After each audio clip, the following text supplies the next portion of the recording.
एबे एबे पाणीपाग विभाग तरफ आसिला एक बड़ अपडेट। आज राज्य में बदलिबो पाग, कमिबो तापमात्रा, बढ़िबो ठंडा। राज्य में स्वाभाविक ठारू 2 ରୁ 4 डिग्री पर्यंत कमिबो पारद, फल सारा राज्य में शीत अनुभूत हेबो बोली आकलन करिछि पाणीपाग विभाग केन्द्र। तेबे कौन रही पाणीपाग विभाग लाटेस्ट अपडेट, केउ जगह केते मात्रा वर्षा हेबो, राज्य में ठंडार प्रकोप किपर रहइबो ताकू नहीं संपूर्ण अपडेट जानिबा। किंतु ता पूर्व वीडियो रे लाइक करंतु, चैनल को सब्सक्राइब करंतु, पाखर थिबा बेल आइकन दबाई ऑल नोटिफिकेशन क्लिक करंतु, जहाद्वारा जब भी पाणीपाग विभाग लाटेस्ट अपडेट आपण माने सर्वप्रथम पाई परिबे।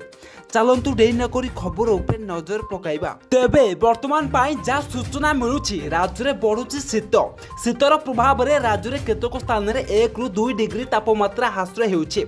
एथिसह केतक स्थान रे घन कुहुडी मध्य देखिबाकू मिलुछि। आसंता सप्ताह पर्यंत राज्य में पाग सुखिला रहइबो बोली पाणीपाग विभाग तरफ सूचना मिलुछि। तेबे आसंता 2 दिन पर्यंत तापमात्रा कमिबो, दीपावली रे पाग सुखिला रहइबो। पाणीपाग विभाग सूचना अनुसार राज्य में ठंडार प्रकोप अधिक सुंदरगढ़, कोरापुट, कंधमाल तो अधिक ठंडा अनुभूत हेउछि। किछि स्थान रे हालुकरू माध्यम धरण वर्षा हेबार संभावना मध्य रहिछि। बास यह थिला पाणीपाग विभाग लाटेस्ट अपडेट। एभली पाणीपाग विभाग लाटेस्ट अपडेट पाइबा गले आम चैनल को सब्सक्राइब करी पाखर थिबा बेल आइकन दबाई ऑल नोटिफिकेशन क्लिक करंतु।